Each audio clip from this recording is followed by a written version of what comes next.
Finding answers 40 years later. We're going inside the death and the life of Washtenaw County's decades-old Jane Doe. Investigators found a woman buried in a shallow grave back in 1985 in Washtenaw County. Last week, deputies identified her through DNA as 25-year-old Cheryl Coates. Tonight, Jacqueline Francis talked with Cheryl's family about the unique legacy she leaves behind.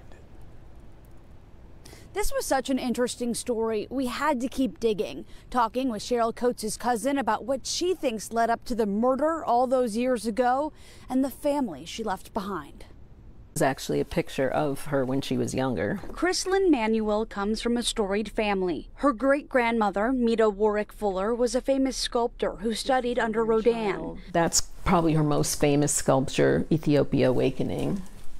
That's the one that's in the Smithsonian. Her great-grandfather was the first black psychiatrist in the United States. And her aunt, Mita Waller, died in 9/11 working at the Pentagon. Mita died never knowing what happened to her daughter, Cheryl Coates. Something she never got over. For decades, Cheryl was a missing person. She vanished from Detroit in the mid-1980s. That was until this month when the Washtenaw County Sheriff's Office identified her remains through DNA.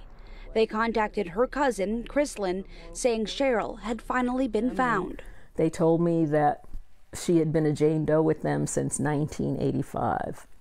And all this time, I just think of all the times we've been wondering, what happened? Where is she?